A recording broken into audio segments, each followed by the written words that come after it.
Well, this week, Governor Newsom has been on a crusade in the southern part of the country, launching his new PAC campaign for democracy.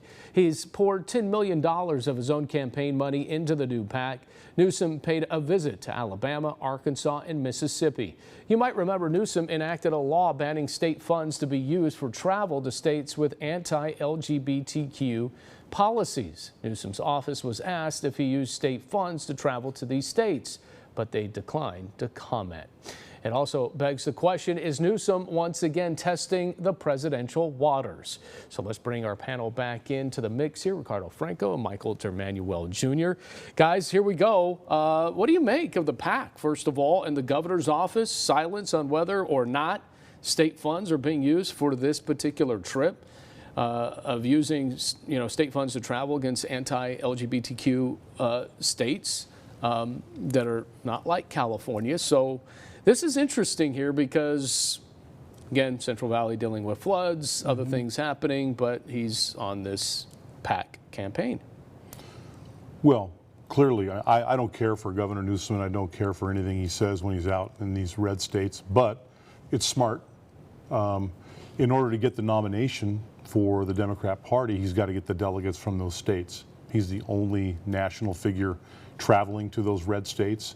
And the goal there isn't to win them if he becomes a Democrat nominee. The goal is to win delegates at the Democrat National Convention. So the political strategies, as far as he's concerned, I think it makes sense for him to be doing this.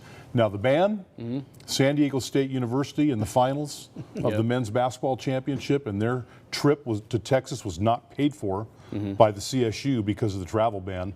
I think more people need to understand the absurdity of that policy and how it affects even people like student athletes. Yeah, interesting you would bring that up. You're a state delegate. Yep. Progressive caucus. We don't like it. You don't like it? We don't like it. You know, he's kind of pulling his Ron DeSantis trying to get out there. But the thing is Gavin Newsom has to be very, very careful.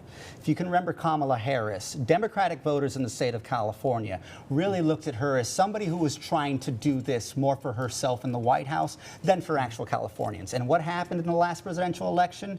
She dropped out before she came back to her home state because she could not even beat Andrew Yang here in California.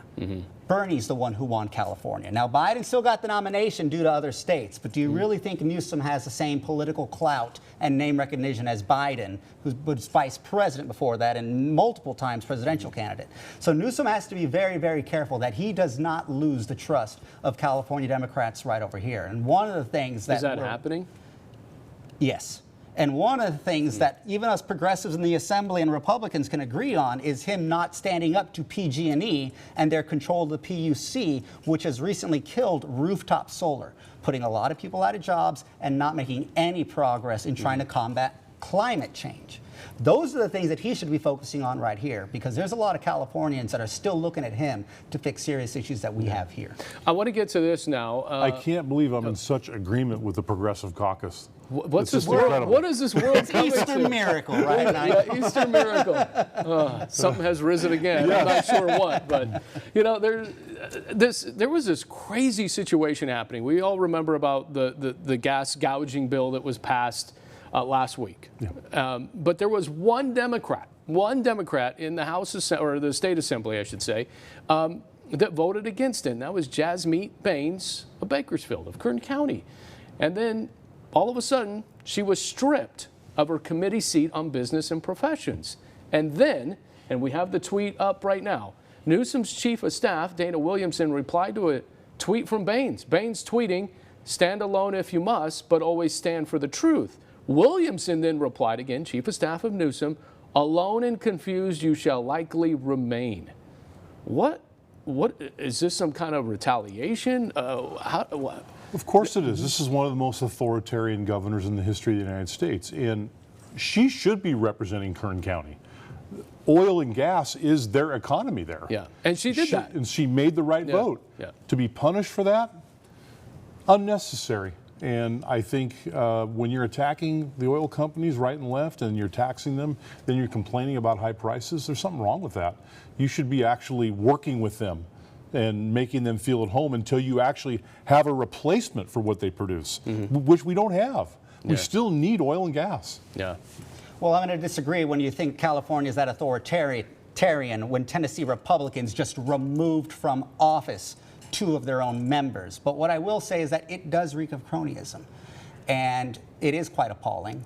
The Assemblywoman is entitled to her vote, and I don't think she should have been stripped from that committee. One of the things that progressive Democrats are fighting for is the stuff that is kind of behind the curtains, the stuff that's not quite as sexy, and to bring in more democratic principles. Believe it or not, I became a delegate by being elected by the people within my own assembly district.